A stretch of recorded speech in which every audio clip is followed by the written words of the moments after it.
कल का last topic क्या था?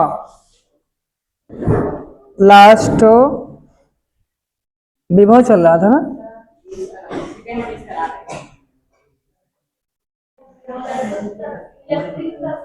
इलेक्ट्रिक फ्लक्स, हाँ याद आया। गॉस थ्योरम मालूम है?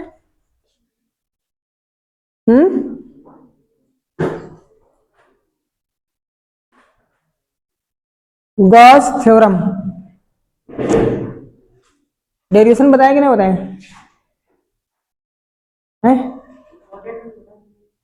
भाई? 12th के लिए तो इम्पोर्टेंट है। 12th के लिए तो मोस्ट इम्पोर्टेंट है। 11th में है ही नहीं, तो 11th के लिए क्या है? हाँ ये है कि पढ़ लोगे तो अगले साल आसान हो जाएगा। चलो अच्छा, 2-3 मिनट में हो जाएगा। कुछ क्या पूरा आएगा? अच्छा, इसको समझने के लिए आपको पहले जानना होगा एंगल क्या होता है। एंगल किसे कहते हैं मालूम है? एंगल एक होता है, एक दूसरा होता है सॉलिड एंगल। हिंदी में कोण और घन कोण। कोण क्या होता है? आप वो तो मात्रक बता रहे हो। एंगल हमेशा 2D होता है, यानी प्लेन सरफेस पे इसको बना सकते हैं, लेकिन सॉलिड एंगल 3D फिगर होता है। ये बनता कब है? जैसे मान लो एक आपके पास फुटबॉल टाइप की कोई गेंद है, सॉलिड है, और उसके सरफेस पर कोई एरिया कट किया जाए उसके सेंटर तक, और कट करके निकाल लिया जाए, बिल्कुल वैसे जैसे आइसक्रीम की कोन होती है, बर्थडे वाली कैप, वैसे कट करके निकाल लिया जाए, तो सेंटर पर जो एंगल बनेगा वो होगा आपका सॉलिड एंगल, घन कोण होगा। हाँ 3D, क्योंकि आपका फुटबॉल कैसा है? 3D है। फुटबॉल को इस पर नहीं बना सकते ना, इमेजिनरी बना सकते हो कि हाँ फुटबॉल है, बट इसमें वृत्त हो गया, प्लेट हो गया, बन जाएगा आराम से। तो कोण क्या होगा? किसी प्लेन सरफेस पर, किसी प्लेन सरफेस पर सर्किल के आर्क द्वारा, चाप द्वारा केंद्र पर जो एंगल बनेगा उसको समतली कोण बोलते हैं, प्लेन एंगल बोलते हैं। और किसी गोले के पृष्ठ पर, यानी स्फेरिकल सरफेस के पृष्ठ पर अगर कोई पार्ट कट करके निकाला जाए तो सेंटर पर जो एंगल बनेगा वो घन कोण कहलाएगा, सॉलिड एंगल होगा। मीन्स ये जैसे मान लो हो गया वृत्त, और इसके ये आर्क, ये इतनी आर्क ले लिया, इसके द्वारा ये जो एंगल बनेगा ये हमारा हो गया कोण, एंगल हो गया। लेकिन अगर इस पे हम स्फीयर भी बनाएंगे तब भी वो भी ऐसे ही बनाना पड़ेगा, लेकिन उसका सरफेस जब कट करेंगे तो कुछ सरफेस ऐसा कट होगा ना, ऐसा। तो सेंटर पर इसमें जो एंगल बनेगा वो हमारा होता है घन कोण। इसको लिखते हैं ओमेगा से, लेकिन ये स्मॉल एंगल होगा तो इसको लिखेंगे डी ओमेगा, और ये डिस्टेंस रहेगी रेडियस, इसमें भी रेडियस रहती है। तो यहां पर जो फार्मूला बनता है, एंगल इक्वल टू फार्मूला क्या होता है? कोण बराबर ताप नहीं चाप, तो ये हो जाएगा आर्क अपान रेडियस, चाप बटे त्रिज्या हो गई। सॉलिड एंगल में क्या होगा? सॉलिड एंगल में ये जो आर्क थी यहाँ पे सरफेस पे काटा गया था, यहाँ पे क्या है, ये पार्ट कट करके निकाला गया, तो इसका एरिया होगा। अगर इसका एंगल डी ओमेगा है तो एरिया इसका डी ए होगा। तो क्या बनेगा? D A upon R square. Square क्यों लगता है? 3D फिगर में राउंड फिगर कटेगा ना पूरा सर्कुलर पाथ पे, तो इसलिए इसमें आर स्क्वायर आएगा। तो ध्यान रखना, ये हो गया सॉलिड एंगल का फार्मूला, यानी घन कोण का। इसका मात्रक क्या होगा? स्टेरेडियन, और इसका रेडियन। अच्छा, ये हमने एंगल जो बनाया है छोटा पार्ट है। अगर आपसे बोला जाए ये पूरा पार्ट कट करके निकाल लिया जाए तो पूरा एंगल कितना होगा? बोलो, फॉर होल स्फीयर, पूरे गोले के लिए क्या होगा, सॉलिड एंगल। तो पूरा एंगल कितना होता है, 360 यानी 2 पाई है ना। और ये जो पूरा सरफेस होता है इसको बोलते हैं, ये क्या होगा, गोले का सरफेस एरिया क्या होता है, 4 पाई r स्क्वायर। तो यहां हमें एरिया रखना होता है, परिधि नहीं। तो यहां रखोगे 4 पाई r स्क्वायर, और अपॉन में क्या रखोगे। तो इस कंडीशन में सॉलिड एंगल क्या होगा, कंप्लीट स्फीयर के लिए तो 4 पाई होगा। इसमें कितना होगा कंप्लीट एंगल, इसमें आप रखोगे पूरा 2 पाई r, आर्क और नीचे रेडियस r, तो 2 पाई आएगा। इतना क्लियर है, इसको याद रखना, इसका काम पड़ेगा इसमें। गॉस थ्योरम में बोला गया है, अगर आपके पास कोई भी क्लोज्ड सरफेस है, कैसा भी हो, टेढ़ा मेढ़ा, इसीलिए मैंने यहां पे इसका इरेगुलर शेप लिया है इधर। अगर यहाँ पे कोई इरेगुलर शेप लोगे, मतलब नियमित इसका शेप नहीं है, टेढ़ा मेढ़ा कुछ भी ले सकते हो, तो इसके सेंटर पर हमने क्या किया, यहाँ पे कोई पार्ट कट करके मान लो निकाल लिया ऐसे, और सेंटर पर जो एंगल बनाएगा, थोड़ा ऐसे नहीं बनाते, आपको दिखना चाहिए, नहीं तो आप कहोगे सर मुझे तो लग नहीं रहा है सब कुछ, ऐसा बना दिया। ये हमने इतना पार्ट कट किया और ये सेंटर पर एंगल बना रहे हैं, ये हो गया डी ओमेगा, इसकी रेडियस है स्मॉल आर। आप बताएं क्या ये ओ ए और ओ बी डिस्टेंस इक्वल दिख रही है, इक्वल नहीं है ना। अगर ये सरफेस एरिया कुछ यहां से बना होता तब शायद इक्वल लगता, कुछ ऐसा, यानी जो इतना ये पार्ट बढ़ गया आगे, कोई इनके बीच में एंगल बनेगा, और ये एंगल मान लीजिए थीटा है, यानी जब सरफेस एरिया थीटा एंगल पर डिस्प्लेस होगा, तो इसके लिए जो एंगल बनता है सॉलिड एंगल, ये होता है भैया डी ए कॉस थीटा, यहां लग जाता है cos theta by R square, इसको ध्यान रख। ये कब होगा, जब सॉलिड एंगल के दोनों सरफेस के रेडियस अलग अलग हो, तब ऐसा होगा। और थीटा कौन सा होगा, इन दोनों पार्ट के बीच में जो एंगल बनेगा, एक ये सरफेस और एक ये बन गया, ठीक है। अब इसके लिए बोला गया है कि मान लो इस बाउंडेड रीजन के भीतर रखा हुआ है प्लस क्यू चार्ज, तो plus Q charge bounded reason से जितना घिरा होगा, इस टोटल सरफेस से जिसका एरिया डीए है, इससे जो टोटल इलेक्ट्रिक फ्लक्स जनरेट होगा, यानी फाई, वो कितना होगा, तो ये होगा नेट चार्ज का 1/एप्सिलॉन नॉट टाइम्स होता है, यानी बंद पृष्ठ द्वारा घिरे आवेश का 1/एप्सिलॉन नॉट गुना होता है, कौन, इलेक्ट्रिक फ्लक्स।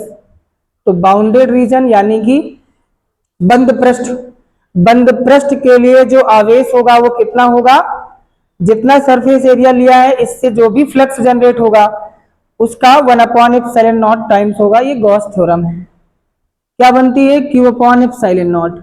ये तो थ्योरम होती है, इसको प्रूफ करना पड़ेगा।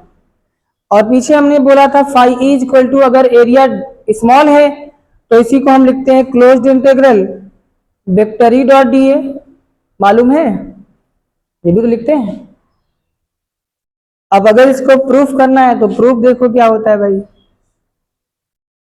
तो प्रूफ में क्या होगा, प्लस क्यू चार्ज कहां रखा है, सेंटर पे रखा है, इससे स्मॉल आर डिस्टेंस पर सरफेस एरिया कट करके निकाला गया, तो स्मॉल आर डिस्टेंस पर इलेक्ट्रिक फील्ड कितनी होगी, E at the surface of Gaussian surface, इसको गॉसियन सरफेस बोलते हैं। तो E कितना होगा, फार्मूला मालूम इलेक्ट्रिक फील्ड का, 1/4 पाई क्यू बाई आर स्क्वायर होता है, वो डाइपोल के लिए होता है आर क्यूब, जब पी होता है तब। इलेक्ट्रिक फील्ड इतना हो गया। अब इस स्मॉल एरिया से कितना फ्लक्स जनरेट होगा? Electric flux due to small area DA, इससे कितना जनरेट होगा? तो स्मॉल एरिया है तो इलेक्ट्रिक फ्लक्स भी स्मॉल होगा, डी फाई ई, कल बोला था। इलेक्ट्रिक फ्लक्स का फार्मूला मालूम है, vector E dot D A होता है ना। ई डॉट डी ए क्या होगा? E D A cos theta बनेगा, बनेगा ना, vector A dot vector B की कंडीशन से। अब ये ई की वैल्यू यहां पर आपको रख देना है, वैल्यू पुट कर दीजिए 1/4πε0 into Q by R square, into में क्या है डी ए कॉस थीटा हो गया। यहां पे Q/4πε0 इसको सेपरेट कर लेते हैं और D A cos theta upon R square, ये जो थीटा एंगल है वो यही का एंगल है जो लिखा हुआ है थीटा। अभी हमने बोला था जब किसी एंगल पर ये सरफेस स्लाइड करेगा तो उसके लिए सॉलिड एंगल का फार्मूला क्या होता है? D A cos theta upon R square, यही मिल रहा है यहाँ पे। और सॉलिड एंगल को किससे डिनोट करते हैं? डी ओमेगा से, तो ये हमारा हो जाएगा डी ओमेगा, ये हो गया D omega D phi E. अब ये इतना जो इलेक्ट्रिक फ्लक्स जनरेट हुआ है किससे? Due to small area. अब निकालेंगे टोटल गॉसियन सरफेस से कितना इलेक्ट्रिक फ्लक्स निकलेगा। तो जब स्मॉल से टोटल का निकालना है तो क्या करते हैं? इंटीग्रेशन करते हैं। Hence whole electric flux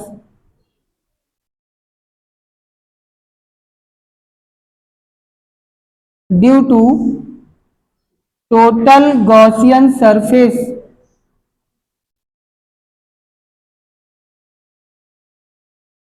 total Gaussian surface से जितना निकलेगा इलेक्ट्रिक फ्लक्स उसके लिए क्या करना है? इसको करना पड़ेगा integrate. D phi E equal to closed integral कितना इधर है? Q/4πε0 इंटू डी ओमेगा, और इसका बोला था हमने कल कि डी फाई ई का इंटीग्रेशन ओनली फाई ई होता है। और यहां पे हमें सॉलिड एंगल का बताना है इंटीग्रल फैक्टर, तो Q/4πε0 बाहर निकाल लेंगे। डी ओमेगा क्या है? Solid angle due to small area D A के कारण। अगर पूरे गॉसियन सरफेस का देखेंगे पूरे एरिया के कारण, तो पूरा कितना होता है सॉलिड एंगल? अभी बताया था 4 पाई होता है। इंटीग्रेशन लग गया ना, इसका मतलब है पूरे गॉसियन सरफेस का घन कोण कितना होगा? तो ये होता है 4 पाई, तो इसके प्लेस पे हो जाएगा 4 पाई। 4 पाई से 4 पाई कैंसिल हो जाएगा। ये हो गई भैया गॉस थ्योरम, ये तो बताया था यहाँ पे, ये निकालनी होती है, गॉस थ्योरम का डेरिवेशन हो गया। अब इसमें आपको सॉलिड एंगल मालूम हो गया और प्लेन एंगल मालूम हो गया, समतल कोण और घन कोण।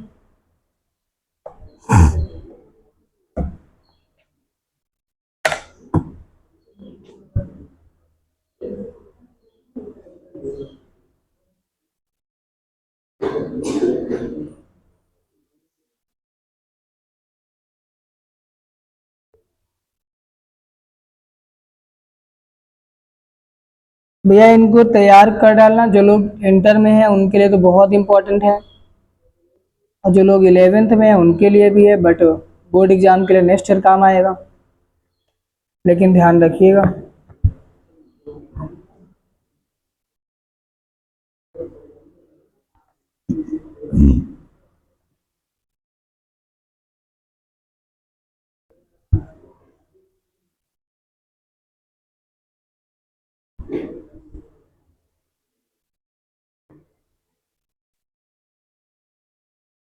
चीजें इसमें आसान है लेकिन कंफ्यूज बहुत करती हैं लोग, इस चैप्टर से पता नहीं क्यों परेशान रहते हैं, घबराते हैं।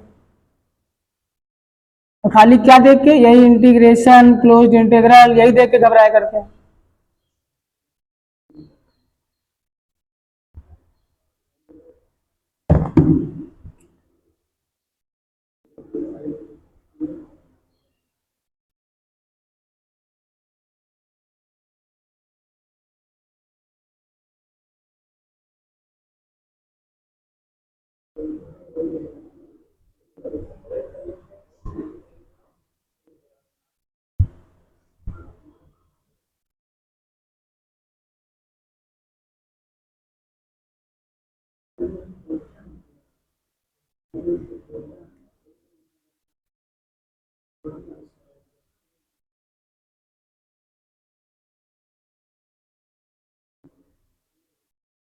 हो गया।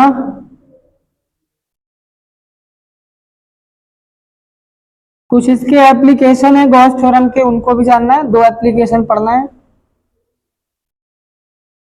उनके फार्मूले काफी यूजफुल हैं, उनको ध्यान रखना है। कल हमने आपको सरफेस चार्ज डेंसिटी और लीनियर चार्ज डेंसिटी बताई थी ना, याद है? रेखीय आवेश घनत्व और पृष्ठीय आवेश घनत्व, फार्मूले याद है किसी को? भूल गए? अभी कल ही पढ़ा है। तुम लोग एक कान से सुनते हो, एक कान से निकाल देते हो।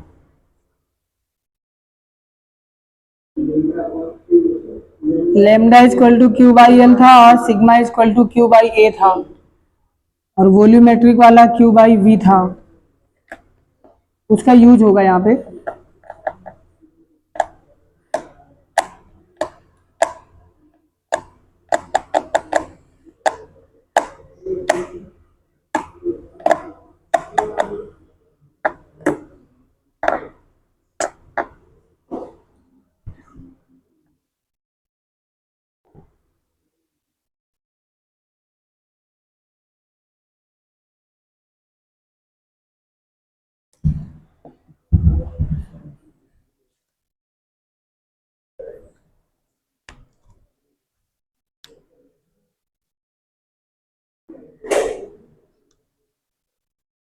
चलो ध्यान दो, अगर मान लो आपको अनंत लंबाई का चालक तार दे दिया जाए,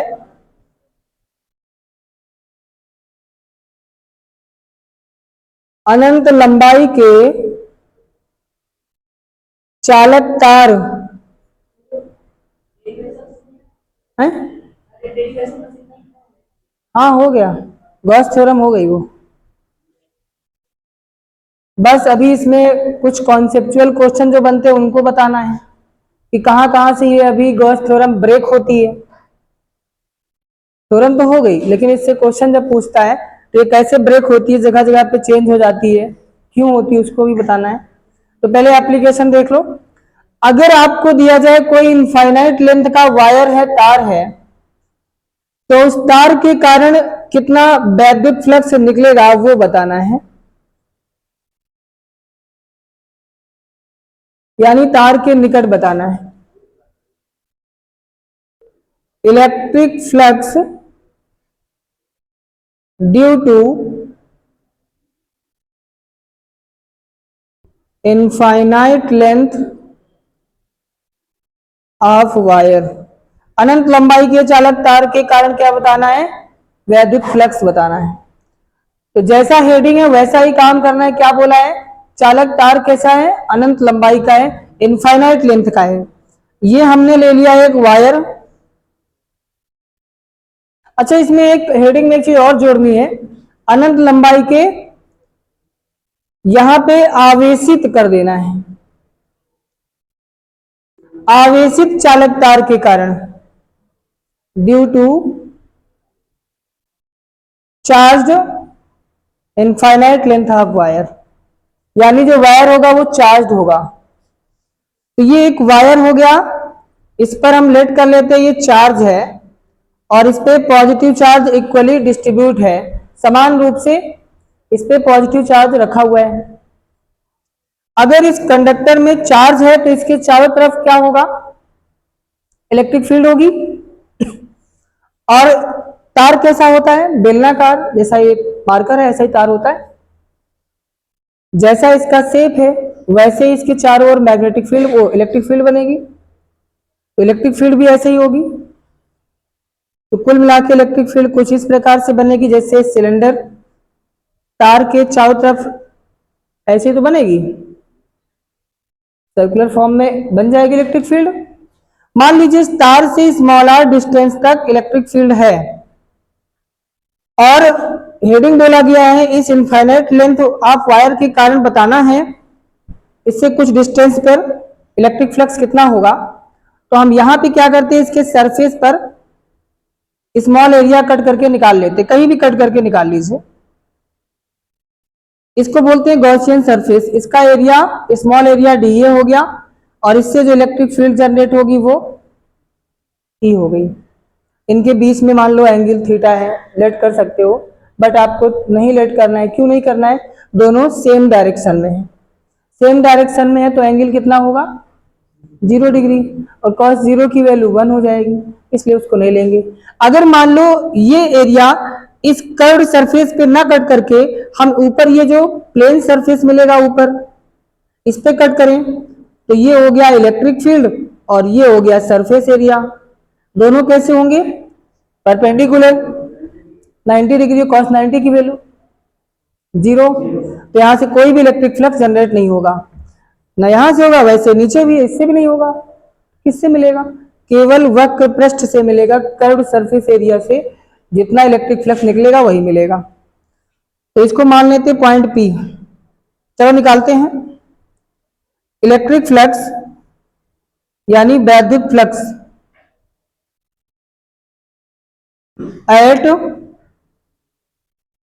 पॉइंट पी किसके कारण, due to small area DA. तो स्मॉल एरिया अगर डीए है तो छोटे क्षेत्रफल के कारण जो वैद्युत फ्लक्स निकलता है उसको तो याद ही कर लो हमेशा, क्योंकि हमेशा वैसे ही रहेगा। एरिया स्मॉल है तो वैद्युत flux D phi is equal to कितना होगा, ई डॉट डीए होगा, हमेशा ही रहेगा। अगर स्मॉल एरिया डीए है तो इससे electric flux D phi is equal to E dot DA होगा। और ई डॉट डीए आपको मालूम है क्या होता है, ई डीए कॉस थीटा। इस कंडीशन में थीटा कितना है 0 डिग्री है, तो कॉस 0 की वैल्यू क्या होगी, तो केवल बचेगा होगा। अब इसी से आपको निकाल लेना है टोटल गॉसियन सरफेस से निकलने वाला वैद्युत flux. Total electric flux due to whole Gaussian surface, पूरे गॉसियन सरफेस के कारण निर्गत वैद्युत फ्लक्स कितना होगा। अच्छा पूरे का निकालना है, क्या करोगे अब, इंटीग्रेशन करना पड़ता है। तो इंटीग्रेशन करोगे D phi is equal to closed integral किसका, ई डॉट ई, भैया बाहर निकाल लो, क्लोज्ड इंटीग्रल डीए। अब डीए एरिया इस इतने सरफेस का था, तो पूरे ये जो बेलनाकार है सिलेंड्रिकल सरफेस है इसका कितना एरिया होता है, इसका होता है 2 पाई आर एच होता है, जिसको वक्र पृष्ठ बोलते हो, कर्व्ड सरफेस एरिया। बेलन बन रहा है ना, तो बेलन का वक्र पृष्ठ, इसकी जो हाइट है यानी लेंथ है इसको हम एल मान लेते हैं, ठीक। तो इसका जो टोटल सरफेस एरिया होगा कितना होगा 2 पाई आर एच, एच के स्थान पे क्या है एल है, और डी फाई का इंटीग्रेशन हो गया तो फाई। इक्वेशन नंबर फर्स्ट, अब इसमें यूज करना है गॉस थ्योरम। तो क्या करोगे, बाय यूजिंग गॉस थ्योरम। तो गॉस की प्रमेय क्या होती है, phi is equal to Q upon epsilon naught. Equation first और सेकंड को देखिए, दोनों टोटल गॉसियन सरफेस के इलेक्ट्रिक फ्लक्स है तो दोनों सेम होने चाहिए। तो क्या होगा, E into 2 pi R L is equal to Q upon epsilon not.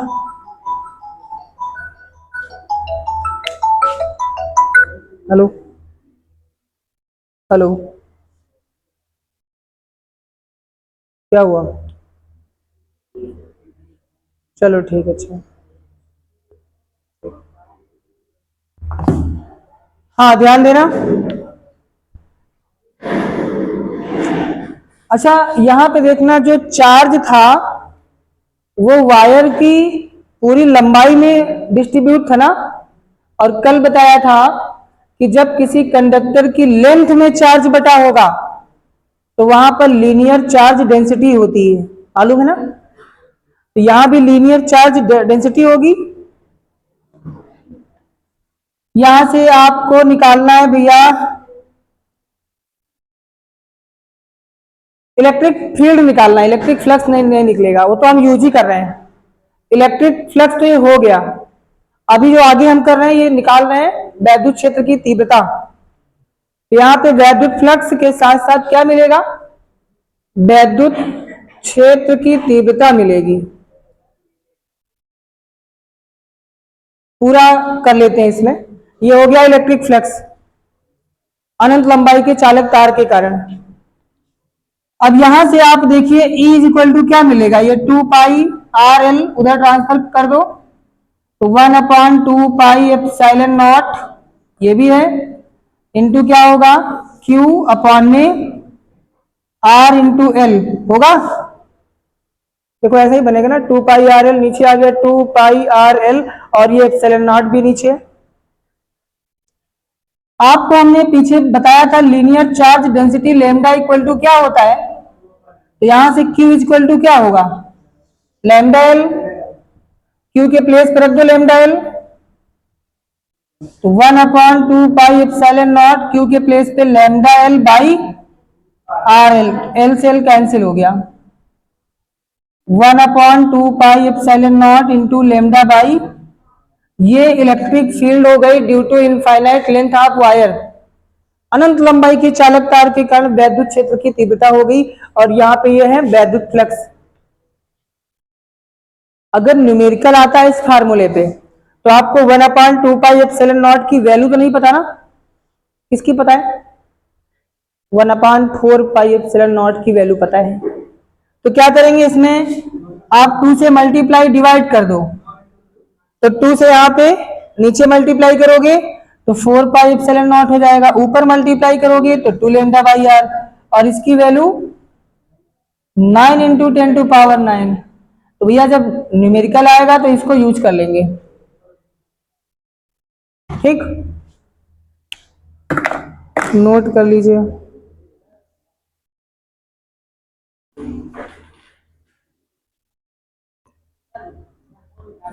हाँ?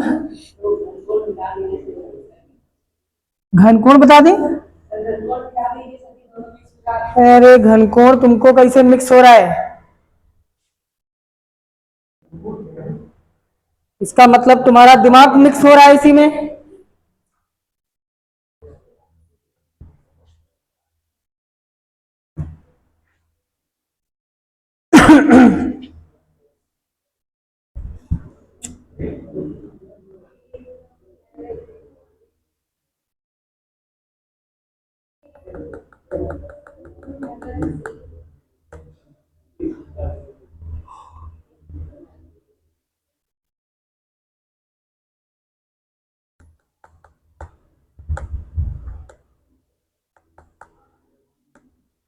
एक एप्लीकेशन और होता है, चलो उसको भी देख लेते हैं काहे बचे, फिर उसके बाद आपको बताते हैं जो गॉस थ्योरम है जब यूज होती है क्वेश्चन में तो कैसे कैसे यूज होती है उसको देखना है।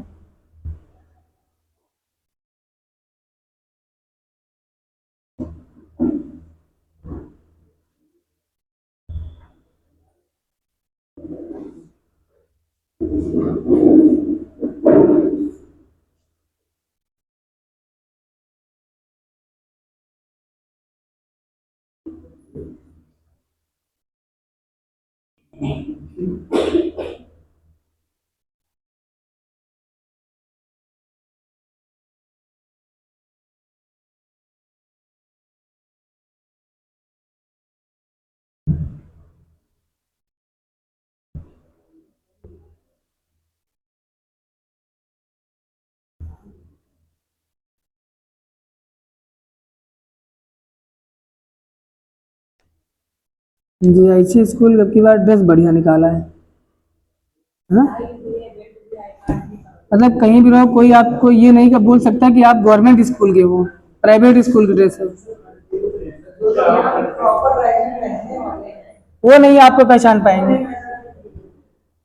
क्योंकि जीआईसी की पहले व्हाइट शर्ट और खाकी पैंट था पहले, अभी भी है। कुछ लोग पहन के आते हैं।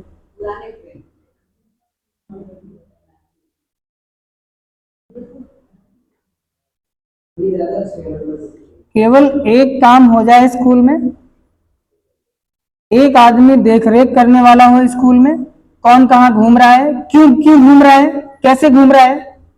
दूसरा होना चाहिए कि टीचर पीरियड में आकर के पढ़ा दे, रेगुलर कंटिन्यू। तो मुझे नहीं लगता इससे अच्छा रैवलिंग कोई स्कूल होगा।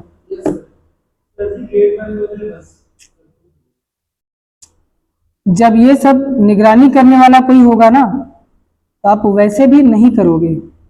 और केवल इसके लिए थोड़ा क्या क्या करना पड़ेगा, गवर्नमेंट का सपोर्ट करना पड़ेगा। थोड़ा सा गवर्नमेंट सपोर्ट कर दे इसमें, कि बच्चों के प्रति थोड़ा सा सख्त रुख अपनाइए। इतना नरमी ठीक नहीं है? तो कौन करता है फिर? अरे वही मैंने कहा ना, थोड़ा गवर्नमेंट भी इसमें ध्यान नहीं दे रही है, ये भी थोड़ा गलत है। अगर थोड़ा सा गवर्नमेंट का इस तरफ रुख हो जाए तो बहुत अच्छा स्कूल है।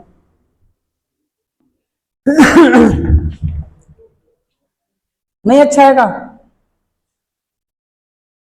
मने मन को सोच रही कि पता नहीं कौन सा स्कूल का अच्छा बोल रहे हैं। क्या प्रतिष्ठा अच्छा नहीं का स्कूल? तुम कहाँ पढ़ती हो? है? अरे कहीं तो पढ़ते रहोगी। सिद्धार्थ ज्ञानोदय इंटर कॉलेज, सिद्धार्थ बेला बेला। गांव कौन सा है? पंडित खिपरवा, वही हमारा गांव है। बेला को सीसी जानते हो ना? हाँ।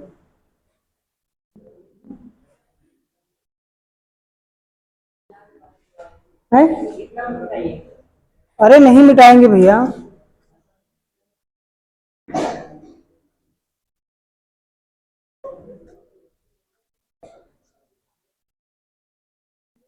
हाँ ध्यान देना, इसमें जो एक और एप्लीकेशन है, ये जो अभी एप्लीकेशन था किसके लिए था? लॉन्ग स्ट्रेट वायर के लिए था, इनफाइनाइट वायर के लिए था। अब आपको मिलेगा प्लेन सीट के लिए। मान लो एक प्लेन सीट है और वो फुल्ली चार्ज है, हेडिंग तो लिखा नहीं है, इलेक्ट्रिक फील्ड इंटेंसिटी, वैद्युत क्षेत्र की तीव्रता किसके कारण? Due to infinite surface of conductor. Surface कैसा हो? इनफाइनाइट सरफेस है। अनंत लंबाई की समतल चादर के निकट वैद्युत क्षेत्र की तीव्रता बतानी है। और ये कैसी होगी? चार्ज होगी, बिल्कुल इक्वली चार्ज होगी पूरी सीट। ये पूरा इस पे चार्ज बटा हुआ है। अच्छा अब बताइए, यहाँ पे जो चार्ज बटा है वो लेंथ में बटा है कि एरिया में बटा है कि वॉल्यूम में बटा है? एरिया में बटा है। तो यहाँ पे कौन सी चार्ज डेंसिटी होगी? सरफेस चार्ज डेंसिटी होगी, लीनियर तो होगी नहीं। तो मान लो इसका सरफेस चार्ज डेंसिटी सिग्मा है, सिग्मा से लिखते हैं। और मान लो इस पे हमने छोटा सा ये सरफेस एरिया कट करके निकाल लिया। अच्छा जब इसको काटोगे, मान लो ये ऐसे सरफेस है, अगर यहां से कट करके निकालोगे तो जितना पार्ट इधर निकलेगा उतना इधर भी तो निकलेगा। तो इसको हमने खींच कर लो बाहर बना दिया। ये मान लो इतना पार्ट कट करके निकला, और इसके पीछे वाले साइड में जो निकलेगा वो भी इतना ही होगा। तो दोनों तरफ क्या होगा, सेम सरफेस एरिया होगा और दोनों तरफ इलेक्ट्रिक फील्ड सेम होगी। ये हो गया, एक ही डायरेक्शन में दोनों है तो एंगल भी 0 डिग्री होगा। तो यहां पे पहले आपको निकालना है इलेक्ट्रिक फ्लक्स ड्यू टू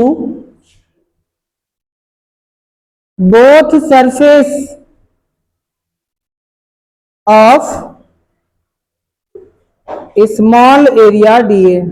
जो छोटा एरिया डीए इसके दोनों सरफेस के कारण इलेक्ट्रिक फ्लक्स कितना होगा, वैद्युत फ्लक्स, उसकी बात करनी है। तो D phi E is equal to vector E dot D एक सरफेस से और उतना ही पीछे भी निकलेगा, होगा ऐसा। और आपको मालूम है 2 टाइम्स जुड़ेगा तो 2 से मल्टीप्लाई हो जाएगा। और ई डॉट डी क्या होगा, चूंकि थीटा कितना है 0 डिग्री, 0 क्यों है, क्योंकि ई और डी सेम डायरेक्शन में, तो 0 हो जाएगा। तो 2 बचेगा और cos थीटा क्या हो जाएगा 0, cos 0 की वैल्यू 1, तो 2 डॉट डी। ये जो इलेक्ट्रिक फ्लक्स मिला है ये due to small area D है। अब पूरा होल सरफेस एरिया के कारण कितना निकलेगा, क्या करोगे, इंटीग्रेशन कर देंगे। Total electric flux due to whole Gaussian surface, पूरे गॉसियन पृष्ठ के कारण निकलने वाला वैद्युत फ्लक्स कितना होगा, तो भैया इंटीग्रेशन कर दोगे। ये 2 बाहर निकाल लिया, ई को भी बाहर निकाल लेते हैं, वैसे भी निकालना पड़ेगा, अंदर केवल लगते हैं डीए।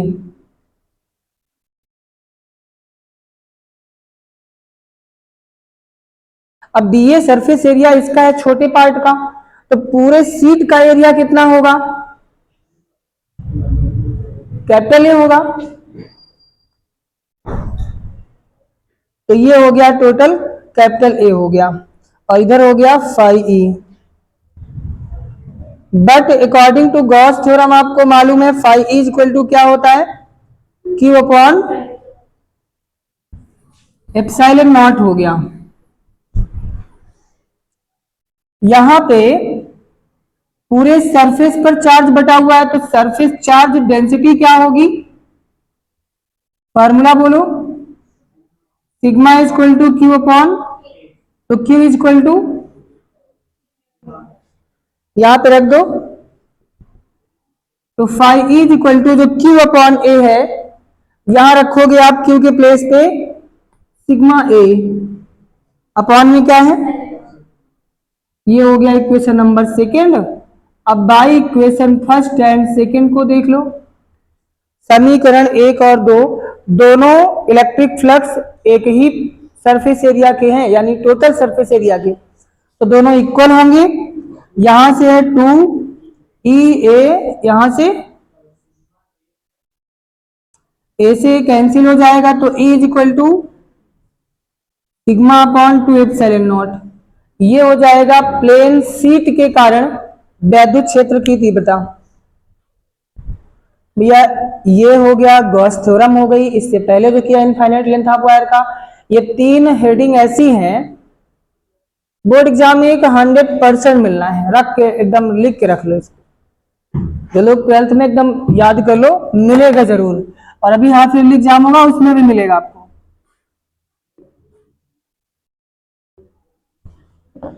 कुछ हेडिंग है जिनका आना बिल्कुल श्योर है, 3 हेडिंग है, 3 में से आएगा पक्का।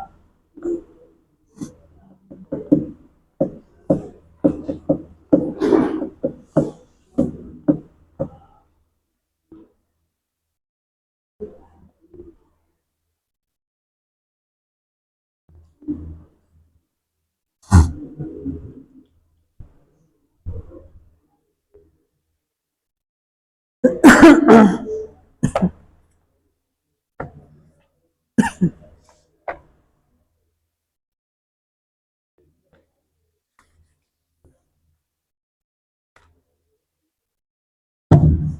हमने कहा था कैपेसिटेंस पढ़ाने के लिए ना, पढ़ के आए थे। कैपेसिटेंस धारिता पढ़ के आए थे? नहीं पढ़ के आए थे, भूल गए। ऐसे ही भांग खा के आओ डेली, भूल ही जाते हो। बताओ, कैपेसिटेंस चैप्टर बोला, वैद्युत धारिता वो भी नहीं पढ़ा। धारिता का मतलब क्या होता है? धारण करने की क्षमता। वो भी जब बोला जाए वैद्युत धारिता, यानी किसको धारण करना है? वैद्युत किससे होता है? आवेश से। तो आवेश को धारण करने की क्षमता को वैद्युत धारिता कहते हैं। या यूं कह सकते हैं कि हम जैसे जैसे किसी कंडक्टर पर चार्ज को बढ़ाते जाएंगे, वैसे वैसे उसका पोटेंशियल क्या होगा? बढ़ता जाएगा। यानी चार्ज जो होगा वो पोटेंशियल के डायरेक्टली प्रोपोर्शनल हो जाएगा, अनुक्रमानुपाती हो जाएगा। पढ़ के आना चाहिए था, अच्छे से पढ़ के ही नहीं आए हो। पता नहीं कौन सी बीमारी है।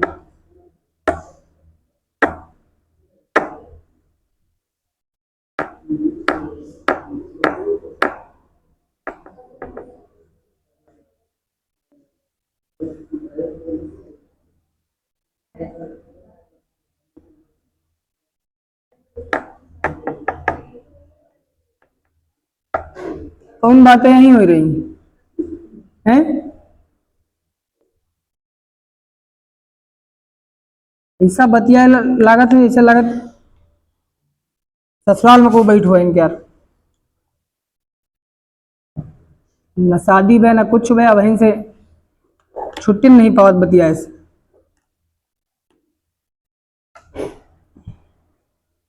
पढ़ लियो नहीं, ब्याह के बाद तो कुछ ना कही पई होगी। ध्यान रखियो चीज का। क्या हुआ?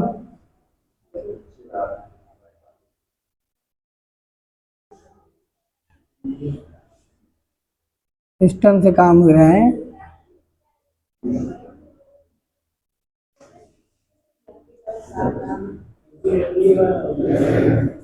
यही हाल इंडिया में होगा फिर। पीछे जाओ, कुछ लोग पीछे पहुंच जाओ।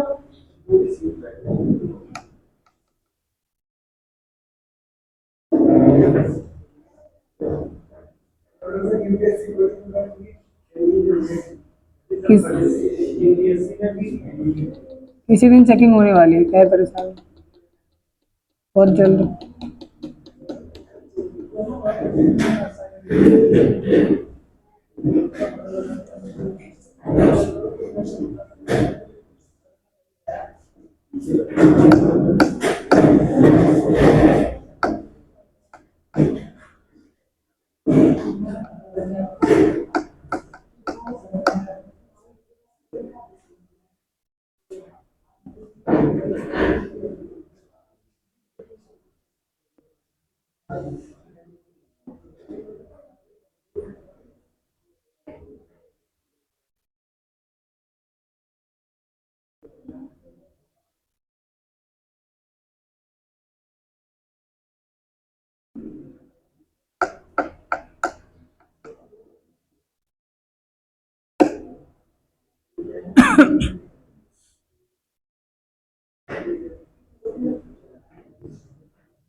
आगे स्टार्ट करें, लेकिन ये भी एनडीए वाले बैठे हैं।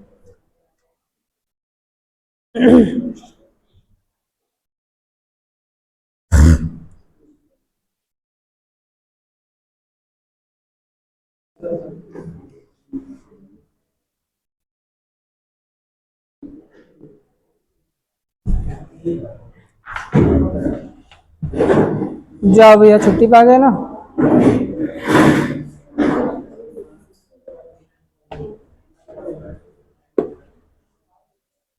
हाँ, ध्यान देना। अगर किसी क्वेश्चन में आपसे बोला जाए, मान लीजिए अभी जो हमने गॉसियन सरफेस बनाया था, कोई परफेक्ट उसका आकार तो था नहीं। मान लो आपको दे दिया जाए, कोई क्यूब बनाकर दे दिया जाए, ये हो गया क्यूब हो गया, और इसके भीतर मान लो प्लस क्यू आवेश रखा हुआ है। क्यूब में कितने सरफेस होते हैं, कितने पृष्ठ होते हैं? ये कमरा क्यूब है ना, क्यूब शेप का है, मान सकते हैं। 6 सरफेस है, और इसमें कितने एड्ज हैं, यानी कितने शीर्ष हैं? 12 शीर्ष है। कितने हैं? कहाँ कहाँ है बताओ जरा हमें। 8 हैं। अरे 4 कोने नीचे हो गए, 4 कोने ऊपर हो गए, शीर्ष हो गए। अच्छा, कोर कितने होती हैं? कोर यानी एड्ज। कोर जानते हो कौन सी है? इसमें रूम में कोर कौन सी बोली जाएंगी? ये जैसे लाइन कोर, ये लाइन, ये कितनी है? गिन के बताओ पूरी। देखते गिन पाते नहीं गिन पाते हो।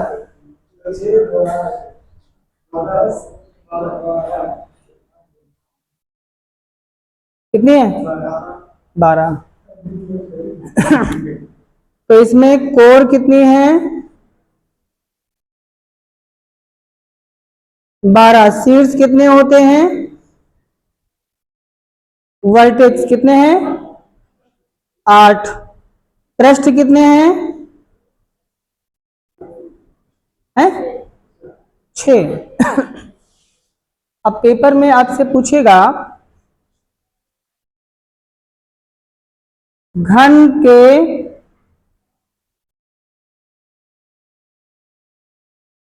ऐसे किसी घन द्वारा निर्गत वैद्युत फ्लक्स,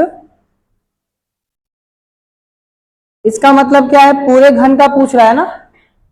किसी घन द्वारा निर्गत वैद्युत फ्लक्स, तो वो होगा Q अपॉन एप्सिलॉन नॉट, यानी गॉस थ्योरम। ठीक है। अगर पूछा जाए घन के किसी एक फलक, फलक यानी पृष्ठ, किसी एक पृष्ठ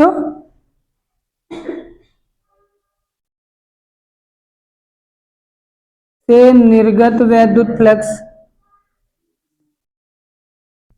कितना होगा? अगर एक फलक से पूछे तो कितना होगा भैया? 6 इसमें फलक हैं, 6 सरफेस हैं, एक सरफेस का पूछ रहा है तो 6 से डिवाइड हो जाएगा, तो Q अपॉन 6 एप्सिलॉन नॉट। ऐसे इन चीजों को ध्यान रखना, तो यही चीजें गड़बड़वा देती है आपको एग्जाम में। तब आप सोचते ये 6 कहाँ से आ जाएगा, ऐसे क्वेश्चन बन जाते हैं। और अगर कोर का पूछे, किसी एक कोर से कितना निकलेगा, तो कितने से डिवाइड करोगे? और शीर्ष से पूछेगा तो 8 से डिवाइड करोगे ना, सामने लिखे हुए हैं। 6 के स्थान पे नंबर बदलेंगे। नोट कर लीजिए, इसके क्वेश्चन पूछता है गॉस थ्योरम से डायरेक्टली, जो बन जाते हैं कॉन्सेप्ट बेस पे।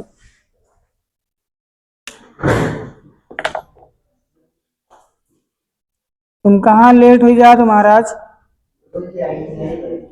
ITI 12th हो गया?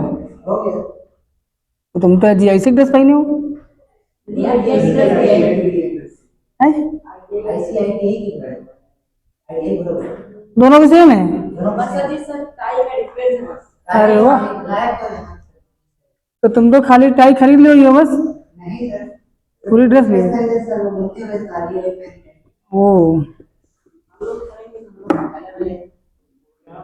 कौन सा ट्रेड लिया? 3D printing. हाँ, 3D प्रिंटिंग का जमाने है। 2D में आजकल कहाँ कौन ध्यान दे रहा है। तो क्यों कर रहे थे ITI? कुछ अच्छा कोर्स चुनते, आप क्यों नहीं चुने?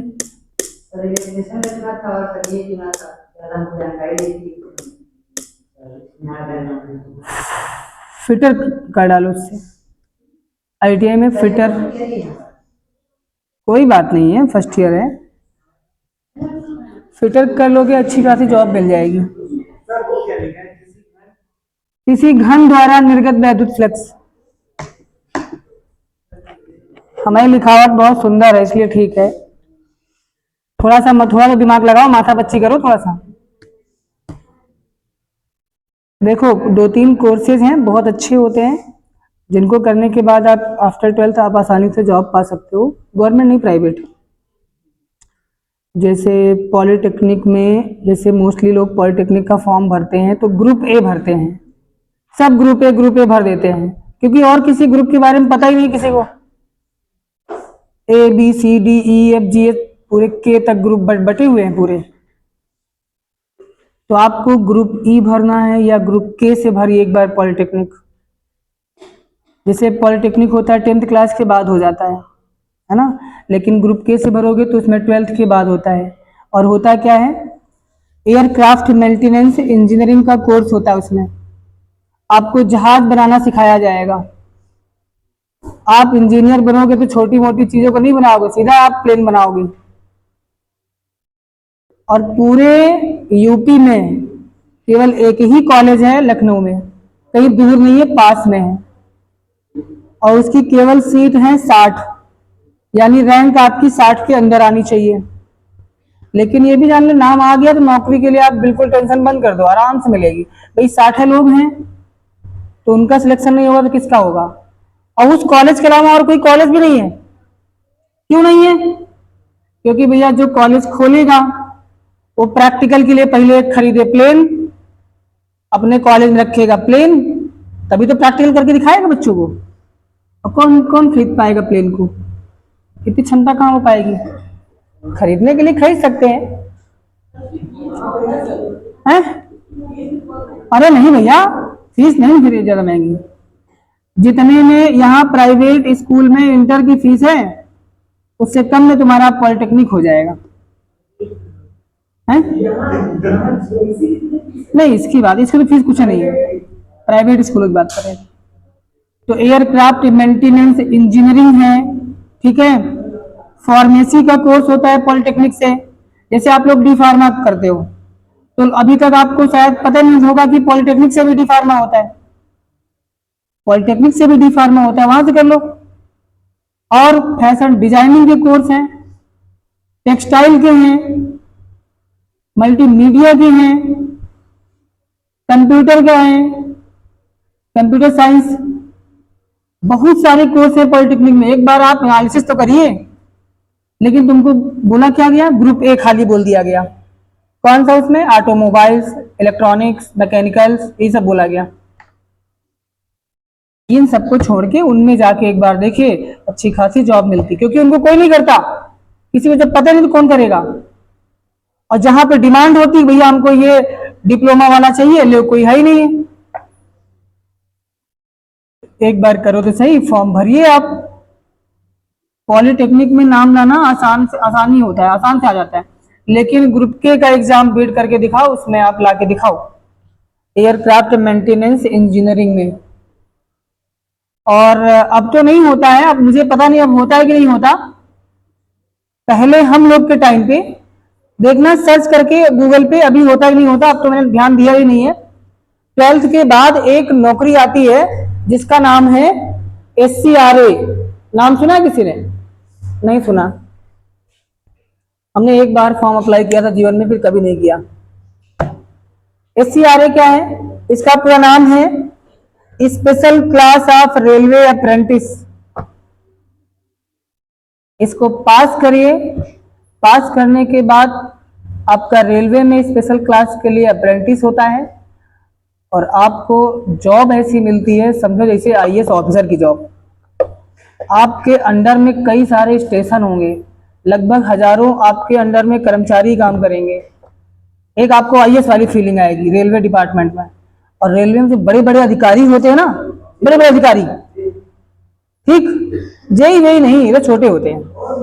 जेई तो कुछ नहीं है, जेई तो आप अभी आप पॉलिटेक्निक कर लो, आपका ये एनटीपीसी में फॉर्म आता है रेलवे का 10+2 का, इसमें आपको नौकरी मिलेगी जूनियर इंजीनियर की, और 8-10 साल के बाद सीनियर इंजीनियर बन जाओगे। जेई बढ़िया फर्स्ट क्लास। अधिकारियों की बात कर रहे हैं, जो ग्रेड ए लेवल के अधिकारी होते हैं, वो जो बनते हैं इसी से बनते हैं, एससीआरए से। अब ये ऐसी पोस्ट है, मैं कह रहा हूं पूरे जिले में आप किसी से पूछ लो, किसी से पूछ लो, आप टीचरों से ही पूछना, आप कहीं 10 लोगों से पूछोगे शायद किसी एक को पता होगा, नहीं पता नहीं होगा। बहुत मुश्किल है, बहुत मुश्किल है, किसी को नहीं पता है। जैसे मर्चेंट नेवी में एक फॉर्म आता है, कौन सा, आईएमयू का आता है, नाम सुना है आईएमयू, सुना है? देखो इतने लोगों में एक लोग सुने हैं। फुल फॉर्म पता है? इंडियन मैरीटाइम यूनिवर्सिटी, यानी भारतीय नौसैनिक विश्वविद्यालय।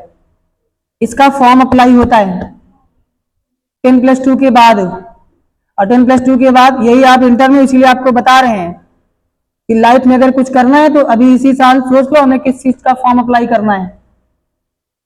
तो आईएमयू का अगर फॉर्म अप्लाई करते हो तो उसमें एंट्रेंस एग्जाम होगा।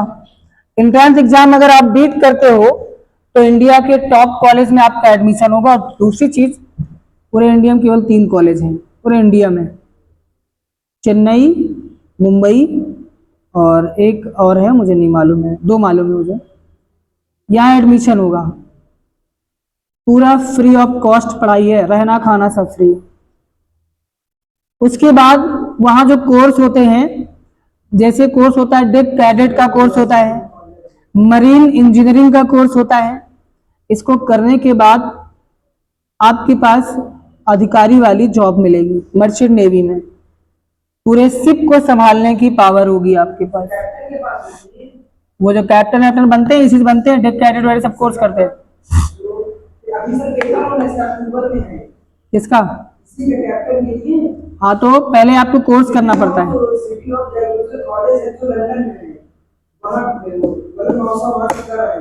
नहीं तो वहां से तुम इंडिया से करो, वहां ना जाओ, ठीक। आईएमयू का जिसको करना है फॉर्म डालिए, ठीक है। सैलरी जो मिलती है ना, इतनी सैलरी किसी नौकरी में नहीं मिलती जितनी इसमें सैलरी मिलती है। जिसको देश दुनिया घूमना हो वो मर्चेंट नेवी में जाओ, फ्री में बढ़िया अलग अलग देश घूमोगे, फ्री में समुद्र की यात्राएं करोगे, और पैसा बिल्कुल दाब के मिलेगा कायदे से। और सबसे बड़ी चीज, पैसा जो मिलता है टैक्स फ्री मिलता है। पूरे इंडिया की पहली जॉब है जिसमें पैसा चाहे जितना कमा लो, टैक्स नहीं भरना है। और दूसरी चीज, 6 महीने नौकरी, 6 महीने छुट्टी, पैसा पूरे साल का मिलता है। लेकिन जब 6 महीने ड्यूटी पे रहोगे तो 6 महीने घर नहीं आ पाओगे। 4-4, 5-5 महीने तो केवल आपको समुद्र में बीत जाएंगे, पानी में चलते चलते। अब कुछ लोग कहते हैं घबराहट होती, पानी में नहीं जाएंगे भैया। अरे ऐसा नहीं है, बहुत लग्जरियस होती है वो, मत दिमाग में रखोगी समुद्र में जहाजें डूब जाती। पहले होता था, इतनी आधुनिक जमाने में अब नहीं डूबती जल्दी से। और डूबेगी तो जहाज डूबेगी, तुम नहीं डूबोगे, तुमको बचा लिया जाएगा, तुम नहीं डूबोगी। जिम्मेदारी होती लेकिन डूबते नहीं जहाज, सभी को बचाने के बाद ही वो निकलता है, वो छोड़ के भागेगा नहीं।